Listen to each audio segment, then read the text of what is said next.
மேற்பனைக்காடு கிராமத்தில் கூடியிருக்கும் எங்கள் அன்பு சொந்தங்கள் அனைவருக்கும் வணக்கம். என்னுடைய பெயர் ராஜாராம். நாம் தமிழர் கட்சியின் வேட்பாளராக என்னை அண்ணன் செந்தமிழன் சீமான் அவர்கள் களமிறக்கிறார். எனது சொந்த ஊர் பக்கத்து கிராமமான வடகாடு. அங்குதான் பிறந்து என்னுடைய பள்ளி படிப்பை 12ஆம் வகுப்பு வரை அரசு மேல்நிலைப் பள்ளியில் அங்கே படித்துவிட்டு பிறகு பொறியியல் படிப்பை படித்து முடித்துவிட்டு தற்போது தகவல் தொழில்நுட்பத்துறையில் பணியாற்றி வருகிறேன். நீங்கள் ஏன் நாம் தமிழர் கட்சிக்கு வாக்களிக்க வேண்டும்? நீங்கள் ஏன் நாம் தமிழர் கட்சியின் வேட்பாளராகிய எனக்கு வாக்களிக்க வேண்டும்? அதை நான் முதல்ல சொல்ல விரும்புகிறேன். இப்போ உங்களுக்கு நம்ம வீட்டில் உள்ள பிள்ளைகளை படிக்க வைக்கிறோம், அரசு பள்ளியில் படிக்க வைக்கிறோம். பக்கத்தில் அரசு மருத்துவமனை இருக்குது, அரசு மருத்துவமனையில் மருத்துவம் பார்க்குறோம். நாம் தமிழர் கட்சி ஆட்சிக்கு வந்தால் இலவசமாக சமமான தரமான மருத்துவமும் இலவசமான தரமான சமமான கல்வியும் கொடுக்கிறோம் அப்படின்னு சொல்கிறோம். சிலருக்கு கேள்வி வரலாம், இந்த திராவிட அரசுகளும் இலவசமாக தானே பள்ளிக்கூடங்கள் நடத்துகிறாங்க, இலவசமாக தானே மருத்துவம் தர்றாங்க அப்படிங்கிற கேள்வி உங்களுக்கு வரலாம். இப்போ பொதுவாக ஒரு குடும்பத்துக்கு நிறையா செலவாகும். ஒவ்வொரு வருடம் பார்த்திங்கன்னா அவங்களுக்கு குறைஞ்சபட்சம் ஒரு 50,000 ரூபா வருமானம் இருந்தால் தான் வீட்டில் உள்ள பிள்ளைகளை படிக்க வைக்கிறதுக்கும் மருத்துவத்துக்கும் போக வீட்டு செலவையும் பார்க்க முடியும். குறைஞ்சபட்சம் நான் சொல்கிறேன், மாதம் 50,000னா வருடத்துக்கு ஒரு 6 லட்ச ரூபா இருந்தால் தான் நம்ம சமாளிக்க முடியும். இல்லாட்டி கடன்காரராக நிற்போம். இப்போ இதில் பெரும்பான்மையாக மருத்துவமனைக்கும் பள்ளிக்கூடத்துக்கும் ஃபீஸாகவும் கட்ட வேண்டிய சூழ்நிலை வருது. அரசு பள்ளிகள் இங்கே இருக்குது, ஆனால் நீங்கள் எல்லாம் உங்கள் பிள்ளைகளை அரசு பள்ளியில் சேர்க்குறீங்களா அப்படின்னு பார்க்கணும். இப்போ நாம் தமிழர் கட்சி ஆட்சிக்கு வருகிற போது அதற்கு முன்பாக தற்போது இந்த தமிழகத்தில் இருக்கக்கூடிய முதலமைச்சர் முதற்கொண்டு எம்எல்ஏ, எம்பி, அரசு துறையில் பணிபுரிகிற ஆசிரியர்கள், கலெக்டர், இங்கே இருக்கிற அனைத்து அரசு அலுவலர்களும் தங்களுடைய பிள்ளைகளை எங்கே படிக்க வைக்கிறாங்கன்னு பார்த்தீங்கன்னா பெரும்பான்மையாக தனியார் பள்ளியில் தான் படிக்க வைக்கிறாங்க. தங்கள் குடும்பங்களுக்கு தனியார் மருத்துவமனையில் சென்று தான் மருத்துவம் பார்க்குறாங்க. ஒரு அரசை நடத்தக்கூடிய முதலமைச்சரே தனியார் மருத்துவமனையில் நீங்கள் போய் மருத்துவம் பார்த்தீங்கன்னா எப்படி இங்கே அரசு மருத்துவமனையில் தரம் உயரும்? ஒரு அரசு பள்ளியில் வேலை பார்க்குற அரசு ஆசிரியரே தனியார் பள்ளிக்கூடத்தில் போய் உங்கள் பிள்ளைகளை சேர்த்தீங்கன்னா எப்படி இங்கே படிப்பின் தரம் உயரும், கல்வியின் தரம் உயரும்? இதை நம்ம ஆழ்ந்து சிந்திக்க வேணும். இதையெல்லாம் மாற்றுகிற போது ஒரு சமமான தரமான ஒரு கல்வியும் மருத்துவமும் நமக்கு கிடைக்கும். அதை எப்படி நீங்கள் மாற்றுவீங்க நாம் தமிழர் கட்சி அப்படின்னு கேட்கலாம். அண்ணன் சீமான் பல மேடைகளில் குறிப்பிட்டிருக்கிறாங்க, அதை உங்களுக்கு சொல்ல விரும்புகிறேன். நாம் தமிழர் கட்சி ஆட்சி அமைகிற போது சட்டம் கொண்டு வரப்படும். அரசு துறைகளில் பணிபுரிகிற முதலமைச்சர் முதற்கொண்டு, முதலமைச்சருக்கும் சம்பளம் உண்டு, எம்எல்ஏக்கும் சம்பளம் உண்டு, எம்பிக்கும் சம்பளம் உண்டு, இருக்கிற அனைவருக்குமே சம்பளம் உண்டு. அவங்க அனைவருமே அரசு பள்ளிகளில் தான் தங்களுடைய குடும்பத்தை சேர்ந்தவர்களை படிக்க வைக்கணும் அப்படின்னு சட்டத்தை இயற்றுவேன்னு சொல்லியிருக்காரு. இல்லைனா நீங்கள் அந்த அரசு வேலை வேண்டான்னு எழுதி கொடுத்துட்டு போயிருங்க, நீங்கள் எங்கே வேணாலும் போய் பார்த்துங்க, அது உங்கள் விருப்பம். இப்போ அரசு மருத்துவமனையோ தனியார் மருத்துவமனையோ தனியார் பள்ளிகளையோ நம்ம மூட சொல்ல முடியாது. நம்மளோட தரத்தை நம்ம உயர்த்தணும். அதற்கு அரசு சட்டத்தை இயற்றும். அரசு பள்ளிகளில் தான் அரசு அலுவலர்கள் சேர்க்க வேண்டும் தங்கள் பிள்ளைகளை, அரசு மருத்துவமனையில் தான் மருத்துவம் பார்க்க வேண்டும். இந்த சட்டமாக இயற்றுகிற போது தானாகவே மருத்துவமும் கல்வியும் தரம் உயர்த்தும். அதற்கு தேவையான தனி நிதியை ஒதுக்குவோம். இங்கே வெளிநாடுகளில் என்ன இன்ஃப்ராஸ்ட்ரக்சர் இருக்கோ, ஒவ்வொரு மருத்துவமனையிலையும் பள்ளிக்கூடத்தில் எப்படி இருக்குதோ அதுபோல ஒரு கனவு பள்ளிக்கூடமாக மாற்றுவோம். இதை தான் நாம் தமிழர் கட்சி வலியுறுத்தி வருது. இப்போது இது போல் உங்களுக்கு வரும்போது என்ன ஆகுது? நீங்கள் தனியார் பள்ளிக்கு போக வேண்டியதில்லை, தனியார் மருத்துவமனைக்கு போக வேண்டியதில்லை. உங்களுக்கு பெரும்பான்மையான கிட்டத்தட்ட ஒரு 3 லட்சம் 4 லட்சம் வருடம் உங்களுக்கு இந்த வகையில் சேர்ந்து போயிடுது, உங்களுக்கு மிச்சமாகுது. மீதி இருக்கக்கூடிய வருமானத்தை வைத்து நீங்கள் செல்வ செழிப்பாக வாழலாம். அதுதான் நாங்கள் சொல்ல வர்றோம். உங்களுடைய வருமானம் எந்த வகையிலையும் வீணாகாது, உங்கள் குடும்பத்தை மட்டும் பார்க்கலாம். இதை தவிர நாம் தமிழர் கட்சி ஆட்சிக்கு வருகிற போது படித்த படிக்காத என அனைவருக்குமே அரசு வேலை வழங்கும் என்று அண்ணன் சொல்லியிருக்கிறாங்க. இது எங்களுடைய முக்கியமான திட்டம். எப்படி அரசு வேலை கொடுப்பீங்க? ஒரு குடும்பத்துக்கு சராசரியாக ஒரு அரசு வேலை, ஒரு குடும்பத்துக்கு சராசரியாக ஒரு அரசு வேலை வருகிற போது உங்களுடைய குடும்பத்தின் தரம், உங்களுடைய வருமானம் உயர்ந்து செல்வ செழிப்பாக இருப்பீங்களா மாட்டீங்களா? அது நல்லா தெரிஞ்சுங்க. அதுதான் எங்களோட குறிக்கோள். எப்படி அதை கொண்டு வருவீங்க அப்படின்னா, ஒவ்வொரு ஊர்லேயும் இருக்கிற அரசாங்க நிலங்களை மீட்போம். இப்போ தம்பி நண்பர் சொன்னார்ல தமிழரசன், அங்கங்கே நமக்கு இருக்கிற ஆயிரக்கணக்கான தைல மரக்காடுகளை அழிச்சிருவோம். தைல மரக்காடுகளை அழிச்சிட்டு யார் ஐயா அண்ணன் மெய்யனாதை அழிச்ச மாதிரி இல்லை, நாங்கள் உண்மையாலுமே அழிப்போம். அவர் அழிப்பேன்னு வாயில் சொல்லிட்டு போவார், அங்கே ஏதாவது பேப்பரில் வச்சு அழியில் பறித்து அழிப்பார். நாங்கள் அப்படி இல்லை, தைல மரக்காடுகளை வேரோடு பிடுங்கிடுவோம். பிடுங்கிட்டு ஆயிரக்கணக்கான ஏக்கரை நாம் தமிழர் கட்சியினுடைய அரசு எடுத்து அதை அரசாங்க பண்ணை நிலமாக உருவாக்கும். பண்ணை நிலமாக உருவாக்கி அந்தந்த பகுதிகளில் என்ன காய்கறிகள் விளைச்சதாகுதோ அந்த காய்கறிகளை வச்சு விவசாயம் பண்ணுவோம். கியூபாங்கிற ஒரு நாடு இருக்கு. கியூபாங்கிற நாடு, அந்த நாட்டில் விளையக்கூடிய ஒரே ஒரு விவசாயம் கரும்பு. இந்த கரும்புங்கிற விவசாயத்தை வச்சு தான் முழுமையான கியூபாவோட பொருளாதாரம் ரன் ஆகிட்டு இருக்கு. செல்வ செழிப்பாக வர்றாங்க, ஒரே ஒரு விவசாயம். அதுபோல் இந்த ஆலங்குடி தொகுதி எடுத்தீங்கன்னா ஒரு விவசாயம் போதும், 2 விவசாயம் வேணால் சொல்லலாம்.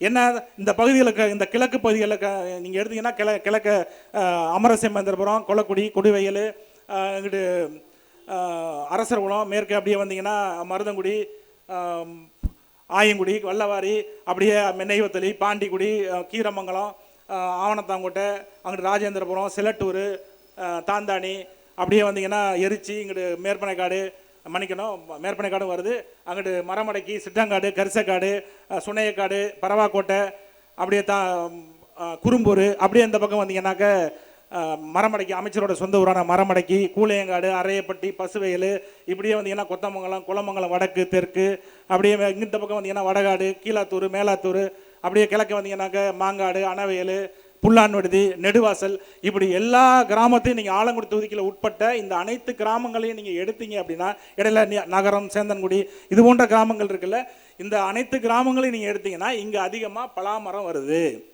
மாமரம் வருது, வாழை விவசாயம் சிறப்பாக வருது. இப்போ இந்த பயிர்களை இங்கே நம்ம விளைய வைப்போம். இப்போ அரசாங்கமே பலாமரக்கன்றுகளை வச்சு வளர்க்கும். அதன் மூலம் வரக்கூடிய பலாப்பழங்களை உடனே பண்ண முடியாது, ஆனால் பலாமரக்கன்றுகளை நட்டு அதை வளர்த்து கூடிய விரைவில் அதை விளைவிக்கக்கூடிய அளவுக்கு வளர்த்து அதிலேருந்து வரக்கூடிய பலாப்பழங்களை வைத்து இங்கே கீரமங்கலம் பகுதியில் ஒரு மதிப்பு கூட்டப்பட்ட தொழிற்சாலையை கொண்டு வரலாம்னு திட்டமிட்டிருக்கிறோம். குறைஞ்சபட்சம் ஒரு 5000 பேருக்கு, 2000 ஏக்கர்லேருந்து 3000 ஏக்கருக்கு இந்த அரசாங்க நிலத்தில் பலாமரங்களை வச்சு அதன் மூலமாக வரக்கூடிய பலாப்பழங்களையும் எடுத்து விவசாயிகள்டேருந்து வரக்கூடிய பலாப்பழங்களையும் கொடுத்து அவங்கள்டேருந்து எடுத்து இதை அதிகமான விலைக்கு வாங்கி அவங்களும் லாபத்தை கொடுத்து நான் அரசாங்க தொழிற்சாலையில் அதை வைத்து மதிப்பு கூட்டப்பட்ட வகையில் அதுலேருந்து ஜாம் எடுக்கிறது, சிப்ஸ் தயார் பண்ணுறது, அதன் மூலமாக என்னென்னலாம் நம்ம பண்ண முடியுமோ அதை பலாக்கொட்டை எடுத்து அதை ஏற்றுமதி செய்கிறது, இதையெல்லாம் என்னென்ன பண்ண முடியுமோ அதையெல்லாம் செஞ்சு இந்த பகுதிகளில் உள்ள 5000 பேருக்கு அரசு வேலையை நாம் தமிழர் கட்சி உறுதி செய்யும். நாங்கள் ஏதோ பேசிட்டு போகிற ஆள் கிடையாது. நாங்கள் இதெல்லாம் தீர ஆய்வு செஞ்சு தான் இதை சொல்கிறோம். தலைமைக்கும் இதை சொல்லியிருக்கிறோம். நாங்கள் இதை வந்தால் இதை கொடுப்போம்னு சொல்லுவோம்னு சொல்லியிருக்கோம். தலைமையும் ஒப்புதல் கொடுத்துருக்குறாங்க. அதனால் குறைஞ்சது ஒரு 5000 பேருக்கு எங்களால் கொடுக்க முடியும். இடையில கோழி பண்ணை, ஆட்டு பண்ணை, மாட்டு பண்ணையை வைப்போம், வச்சு இந்த பகுதி மக்களுக்கு வேலை வாய்ப்பு கொடுப்போம். அதன் வழியாக ஒரு 2000-3000 பேருக்கு எங்களால் வேலை வாய்ப்பை எளிதாக கொடுக்க முடியும். நீங்கள் பார்த்துங்க, ஒரு 200 ஏக்கரில் ஆட்டு பண்ணையை வளர்க்குறோம், கோழி பண்ணையை வளர்க்குறோம், மாட்டு பண்ணையை வளர்க்குறோம்னா அதன் மூலம் வரக்கூடிய பாலோட சந்தை மதிப்பு இந்தியாவிலே அதுதான் அதிகமாக இருக்குது. அப்போது அதை நம்ம இந்த மாடு மூலமாக, ஆட்டு மூலமாக, கோழிகள் மூலமாக வரக்கூடிய அந்த பொருளாதாரத்தை வச்சு தண்ணீர் விடையலாம். நம்ம இந்த டாஸ்மாக் பொருளாதாரம் எதுக்குங்க? குடும்பத்தில் ஏதாவது ஒவ்வொரு குடும்பத்தில் நீங்கள் ஆண்கள் சந்தோஷமாக இருக்கீங்க, பெண்கள் சந்தோஷமாக இருக்காங்களா சொல்லுங்கள். மது குடிக்காமல் போய் பாருங்கள், உண்மையாலுமே அன்றைக்கி தாங்க உங்கள் குடும்பத்தில் உள்ள பெண்கள் நிம்மதியாக உறங்குவாங்க. என்கிட்ட ஒரு அம்மா சொல்கிறாங்க, இது மாதிரி எங்கள் வீட்டில் எப்போதுமே என் வீட்டுக்காரர் அடிச்சுட்டு குடிச்சிட்டு அடிக்கிறாரு, தினமும் குடிச்சிட்டு வர்றாரு, அவர் ஏதாவது வேலைக்கு கூலி வேலைக்கு போகிறாராம், அந்த காசையும் சில என்னைக்காவது ஒரு நாள் தான் போவாராம், அதையும் குடிச்சிடறாராம். வீட்டில் இந்த அம்மா வேலைக்கு போய் கூலி வேலைக்கு போயிட்டு வரதையும் குடிச்சிடறாராம், பிள்ளைகளை போட்டு அடிக்கிறாராம் அப்படின்னு சொன்னிச்சு.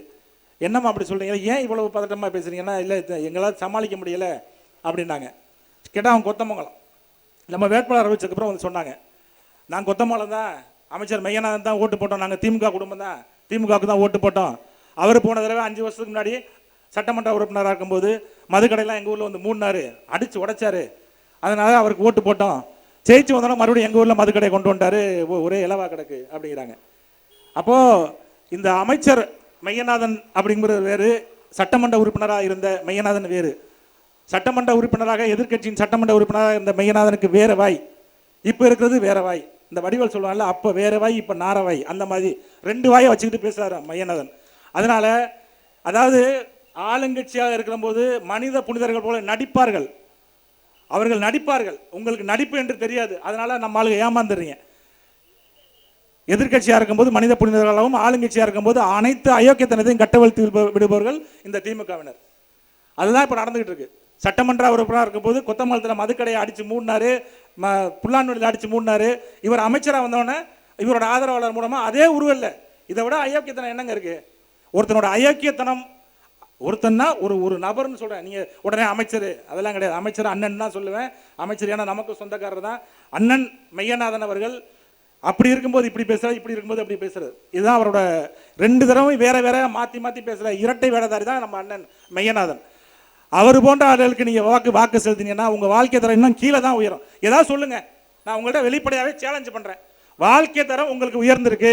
அமைச்சர் மெய்யநாதன் வந்ததுக்கப்புறம் இங்கே அரசு வேலை நிறைய பேர் கிடைச்சிருக்கு, நிறைய பேருக்கு அரசு வேலை கொண்டு வந்திருக்கிறாரு, தொழிற்சாலை கொண்டு வந்திருக்கிறாரு அப்படின்னு சொல்லுங்க. இல்லை படிப்பு இந்த பள்ளிக்கூடம்லாம் தரம் உயர்ந்திருக்குன்னு சொல்லுங்க. ஏங்க எல்லா ஊர்லேயும் சுற்றுச்சுவர் கூட இல்லாமல், சரியான கழிவறை இல்லாமல், வேணா அமைச்சர் ஒரே ஒரு நாள் எந்த ஊரை வேணாலும் எடுத்துக்க சொல்லுங்கள். ஆலங்குடியில் எந்த பள்ளிக்கூடம் வேணாலும் போகட்டும், போயிட்டு அவர் ஒரு கழிவறையில் போயிட்டு அவர் ஒரு தடவை கழிவறை இருந்துட்டு உள்ளே போயிட்டு வர சொல்லுங்கள். நிம்மதியாக போயிட்டு வருவாரா? அவங்க வீட்டு கழிவறை அப்படி தான் இருக்கான்னு கேளுங்க. எங்க பிள்ளைங்க படிக்கிற, நம்ம வீட்டு பிள்ளைகள் படிக்கிற பள்ளிக்கூடத்தில் ஒரு கழிவறை கூட ஒரு சுத்தமாக வச்சு ஏற்பாடு பண்ணி தரல. இவர் என்னங்க அமைச்சர்? அதுக்கு தான் நம்ம அவருக்கு ஓட்டு போட்டு நீங்களாம் தேர்ந்தெடுத்தீங்களா? உங்களிலிருந்து உங்களுக்காக பேசக்கூடியவர்கள் நாம் தமிழர் கட்சியினர். இப்போ இது போல இந்த பகுதியில் பலாப்பழ தொழிற்சாலை கொண்டு வருவோம், கொண்டு வந்து வேலை வாய்ப்பு உருவாக்குவோம். படித்த இளைஞர்கள், இந்த மாணவர்கள் இருக்காங்கல்ல, படிச்சுட்டு இருக்காங்கல்ல, இவங்களுக்கு அரசு வேலைக்கு போகிற அளவுக்கு போட்டித் தேர்வு மையங்களை எளிதாக எதிர்கொள்வதற்கு ஒரு 5 இடங்களில் நாங்கள் பயிற்சி மையம் கொண்டு வரலாம்னு இருக்கோம். போட்டித் தேர்வு, இந்த குரூப் 1 குரூப் 2 இந்த மாதிரி பயிற்சிகள் கொடுத்து அவங்கள அரசு வேலைக்கு போக வைக்கிறதுக்காக 5 இடங்களில் பயிற்சி மையம் கொண்டு வரலான்னு இருக்கோம். கிழக்கு பகுதிகளில் ஒரு மையமாக ஒரு இடத்த எடுக்கிறோம், அரசு குளத்தை எடுக்கிறோம். அப்படியே வந்தீங்கன்னா இந்த பகுதியில் கீரமங்கலத்துக்கு ஒரு பயிற்சி மையத்தை உருவாக்குறோம். அப்படியே நீங்கள் போனீங்கன்னா ஆலங்குடி பகுதியில் ஒன்று உருவாக்குறோம். அமைச்சரோட சொந்த ஊரான மரமடைக்கில் ஒரு பயிற்சி மையத்தை உருவாக்குறோம். வள்ளத்தராக்கோட்டை அந்த அறந்தாங்கி ரோட்டில் அப்படி உருவாக்குறோம். மொத்தம் 5 இடங்களில் பயிற்சி மையங்களை உருவாக்கி அந்தந்த பகுதியில் இருக்கக்கூடிய மாணவர்கள், படித்து முடித்து விட்டு அரசு வேலைக்கு செல்ல வேண்டும் என்று விரும்பும் மாணவர்கள் அங்கே சென்று பயிற்சி பெற்று தங்களை அரசு போட்டித் தேர்வுகளுக்கு தயார் செய்து அரசு பணிகளுக்கு போகிற அளவிற்கு பயிற்சிகளை கொடுக்கும் அளவுக்கு 5 இடங்களில் பயிற்சி மையங்களை நாம் தமிழர் கட்சி உருவாக்கும். அதுபோல் அந்த மேற்கு பகுதிகளில் இப்போ நீங்கள் ஏதோ மொத்தமாக அடிச்சு விட்டு போகிறதில்ல, இந்த பகுதியில் தான் பலாமரம் வரும். அப்படியே மேற்கு பகுதி நீங்கள் போயிட்டீங்கன்னா அந்த மேலாத்தூர் தாண்டி அந்த பக்கம் போயிட்டீங்கன்னா ஆலங்குடியிலேருந்து அந்த பக்கம் மேற்கிட்டு கோயிலூர், அந்த பக்கம் அரசடிப்பட்டி, கும்மங்குளம், மேற்கே மாஞ்சான் விடுதி, கேவி கோட்டை, குழந்தை விநாயகர் கோட்டை, அப்படியே மாஞ்சான் விடுதி, வம்பன் நாள் ரோடு, கொத்தக்கோட்டை, வெண்ணாவல்குடி, வேங்கடகுளம், குளவாய்ப்பட்டி, அப்படியே நீங்கள் மேலே போனீங்கன்னா கீழையூர், பாலையூர், அப்புறம் அந்த பக்கம் வள்ளத்தராக்கோட்டை, அப்புறம் கைக்குறிச்சி, இடையில தோப்புக்குள்ள, திருவரங்குளம், இந்த மாதிரி பகுதிகளுக்கு போயிட்டீங்கன்னா அங்கே இந்த பலாமரத்தை வச்சு உருவாக்க முடியாது. அங்கே இந்த முந்திரி காடுகள் அதிகமாக நம்மளால் விவசாயம் செய்ய முடியும். அது ஏற்கனவே நிரூபிக்கப்பட்ட ஒரு விவசாயம் அந்த பகுதியில். அதனால் அந்த பகுதியில் உள்ள தைல மர காடுகள்லாம் அழிச்சிட்டு அங்கே இந்த முந்திரி கோட்டை, இந்த முந்திரி தோப்பை உருவாக்கி அதன் மூலம் பொருளாதாரத்தை ஈட்டுவோம். இந்த சாராய பொருளாதாரத்தை சுக்குநூறாக்கிடுவோம், தூக்கிடுவோம். சாராய கடை இருக்காது. நாம் தமிழர் கட்சியில் அண்ணன் சொல்லியிருக்கிறாரு, அண்ணன் சீமான் சொல்லியிருக்காரு, ஓராண்டுக்குள் மதுக்கடைகள் எதுவும் தமிழ்நாட்டில் இருக்காது. அதுக்கு பதிலாக பனம்பால், தென்னம்பால், பணங்களில் பனம்பால், தென்னம்பால்னு நாம் தமிழர் அரசே விற்கும். ஏன்னா இதுக்கு முன்னாடி இருந்த காலத்தில் கல் குடிச்சவனா இறந்தான்னு வரலாறு இருக்கா? இப்போ 200 500ங்கிறாங்களே, அது மாதிரிலாம் கல்லில் கிடையாது. கல்லில் 40 ரூபாய்க்கு 50 ரூபாய்க்கு வாங்கினீங்கன்னா வயிறு முட்டை குடிச்சிட்டு போய் வீட்டில் படுத்துடலாம். உங்களுக்கு செலவும் அதிகமாகாது, உடலுக்கு நன்மை. அந்த பனங்கல், தென்னங்கல் வர்றது உடலுக்கு நன்மை. இவங்க பக்கத்தில் கேரளாவில் வைக்கிறாங்க, நம்ம இப்போ தமிழ்நாட்டில் வைக்க முடியாதா?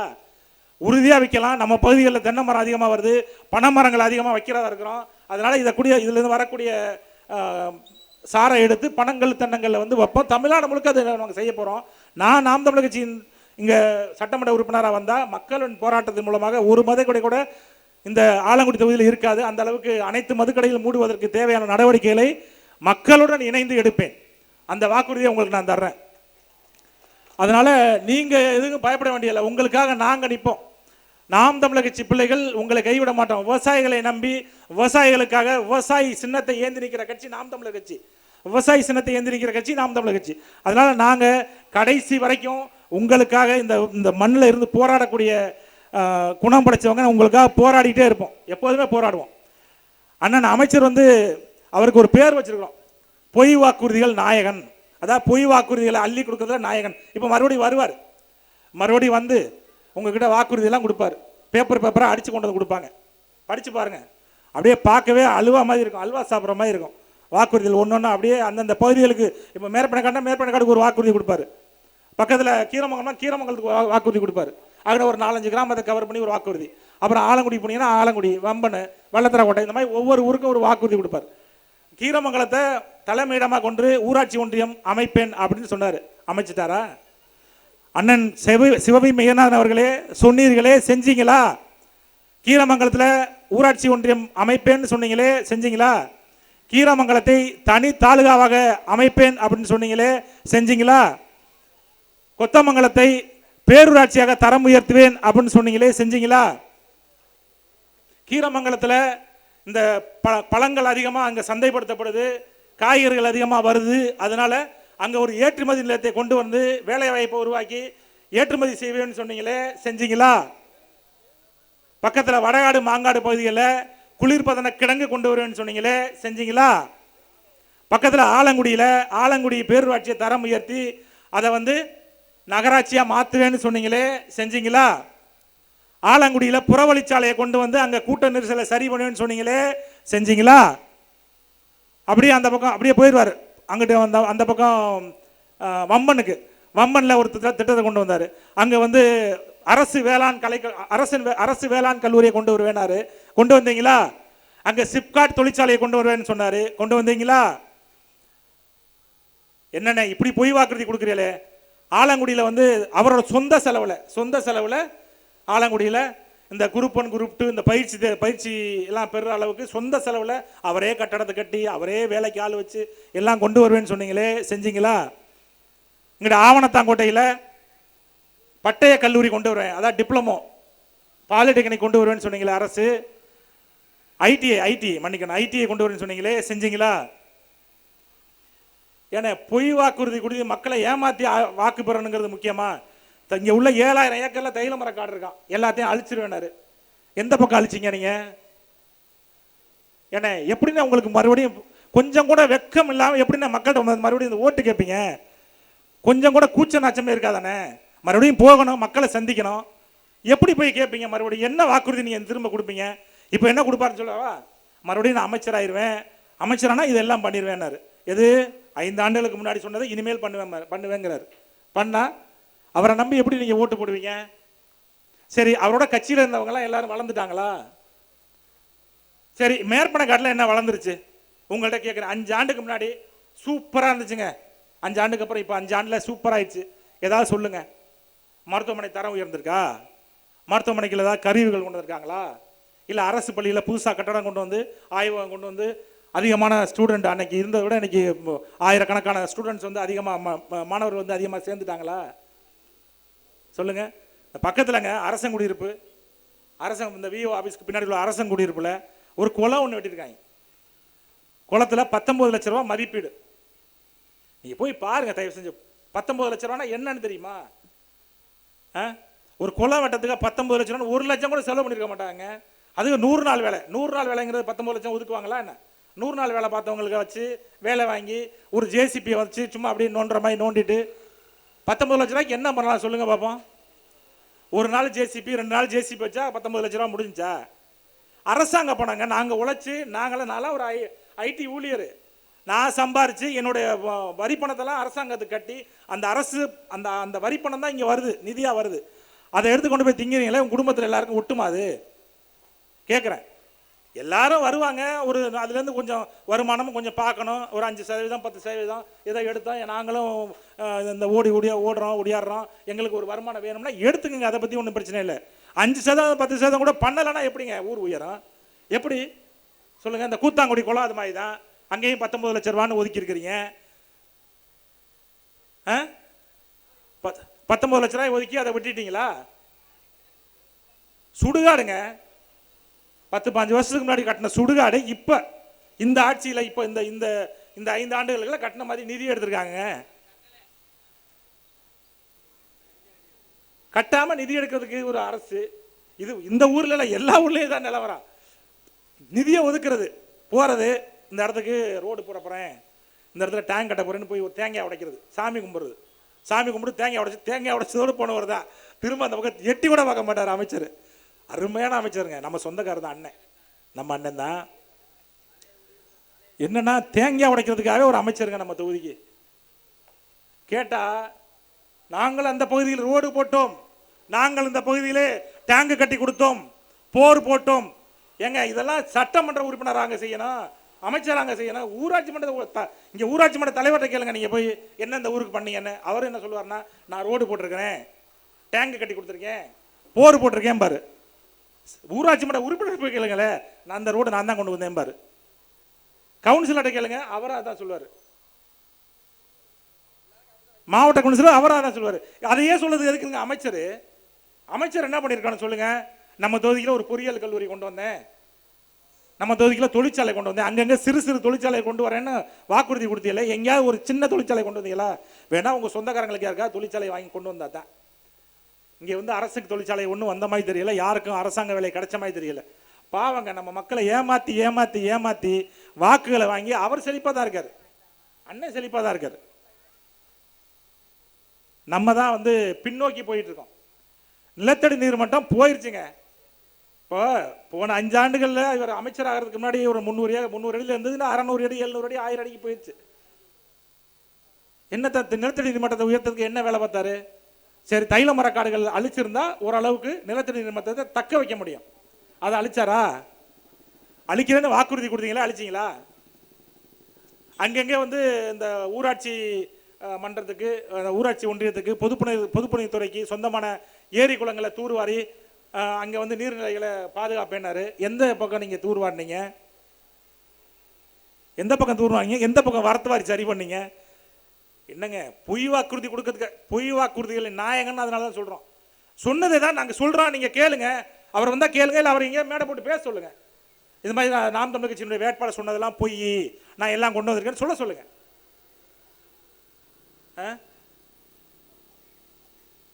இது இன்னொன்று சொன்னார், இதை விட பெருங்கூத்து ஒன்று இருக்கு. இந்த காவிரி குண்டாறு திட்டத்தை வந்து இணைச்சு இங்கே உள்ள அம்புலியாறு, பாம்பாறு, இதெல்லாம் வந்து வில்லுணியாறு, இதெல்லாம் வந்து இணைச்சு அங்கங்கே தண்ணியை விட வைப்பேன், நிலத்தடி மட்டத்தை உயர்த்துவேன்னாரு. இந்த மேப்பனக்காட்டில் ஒரு ஆறு போகுது, பக்கத்தில் போகுது, நீங்கள் பார்த்துருப்பீங்க. போயிட்டு அதன் மூலமாக நிலத்தடி நீர் மட்டம் உயர்ந்துரும்னு நீங்கள் ஒரு தடவை பார்த்துருங்களோ சொல்லுங்கள். சிமெண்ட் ரோடு போட்ட மாதிரி இருக்குங்க, அதில் எப்படிங்க நிலத்தடி நீர் மட்டம் உயர்த்திடுவார் அவர்? ஏற்கனவே இருந்த ஆறுலையே தடுத்து அதை ஏன்பா சிமெண்ட் போறேன்னு கேட்கல. இவங்க அரசோட கொள்கையே அப்படித்தான். நிலத்தடி நீர் மட்டத்தை எப்படி உயர்த்துவீங்க சொல்லுங்க? என்ன நீங்க திட்டம் வச்சிருக்கீங்க?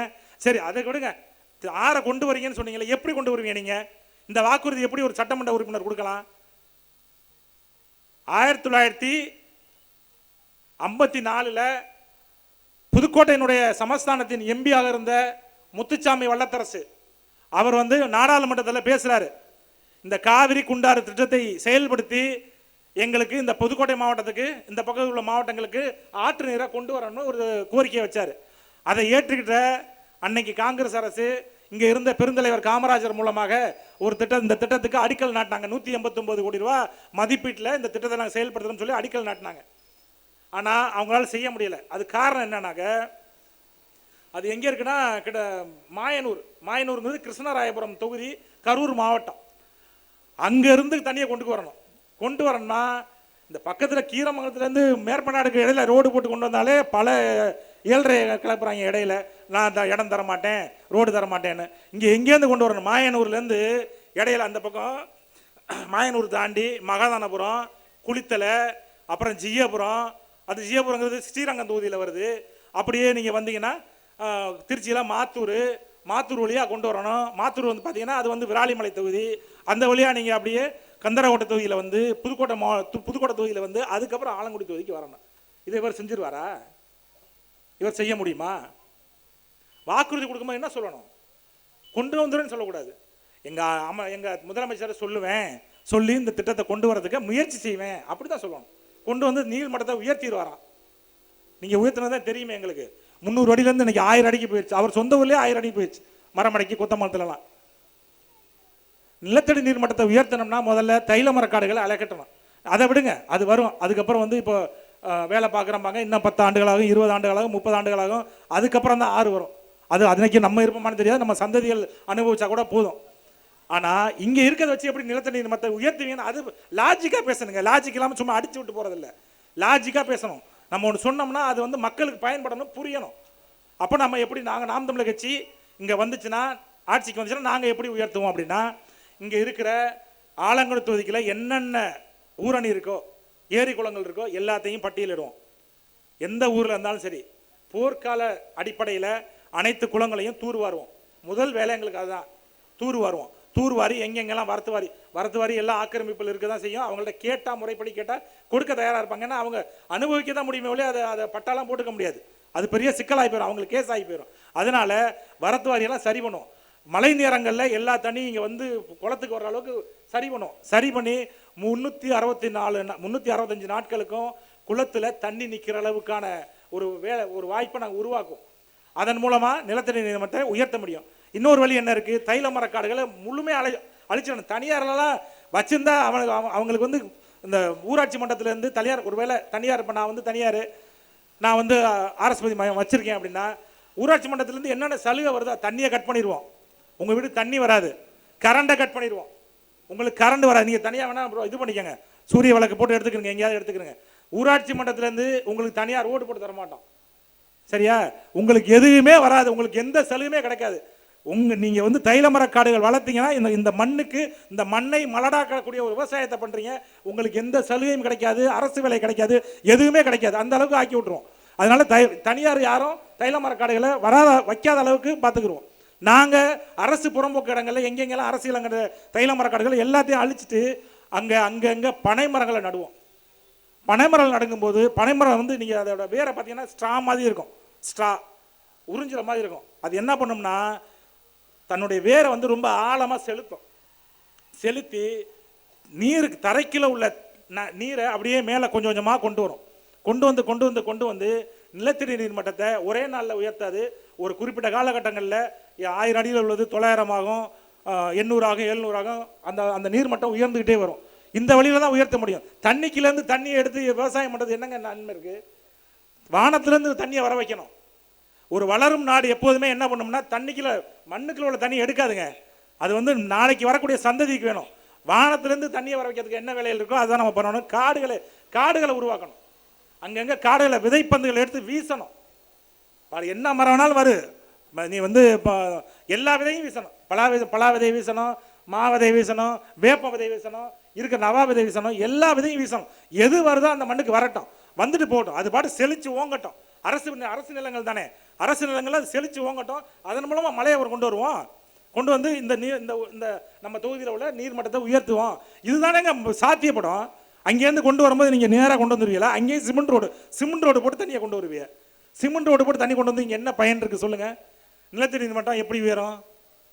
அதுபோன்று தொடர்ச்சியாக பொய் வாக்குறுதிகளை கொடுத்து உங்களை ஏமாற்றிருக்கக்கூடிய அண்ணன் சிவவி மேயனான் அவர்கள் உங்கள்கிட்ட மறுபடியும் வாக்கு கேட்டு வந்தால் நீங்கள் கேளுங்க. அண்ணன் எதுவுமே செய்யலையே, இனிமேல் வந்தால் மட்டும் என்ன செய்ய போறிய? நாம் தமிழர் கட்சி சிறப்பாக அவங்களோட என்ன செய்கிறாங்களோ அதை வந்து தத்துரூபமாக அவங்களுக்கு சொல்லியிருக்கோம். நாம் தமிழர் கட்சி செய்கிறேன்னு சொல்லியிருக்காங்க. அவங்கள ஒரு தடவை நம்புகிறோம் அப்படின்னு சொல்லி எங்களை நம்பி எங்களுக்கு வாக்கு செலுத்துங்கள். விவசாய சினத்தை ஏந்திருக்க நாங்கள் விவசாயிகளை கைவிட மாட்டோம். உங்களுக்காக கடைசி வரை களத்து நிற்போம். என்னை வெல்ல வைத்து சட்டமன்றத்திற்கு அனுப்பி இந்த ஆலங்குடியின் குரலாக நமக்கான ஆலங்குடியை நாமே உருவாக்குவோம் என்கிற தத்துவ முழக்கத்தோடு நாங்கள் வந்திருக்கிறோம். எங்களது கரங்களை வலுப்படுத்துங்கள் என்று இந்த வாய்ப்புக்கு நன்றி கூறி விடைபெறுகிறேன். நன்றி, வணக்கம். நாம் தமிழர்.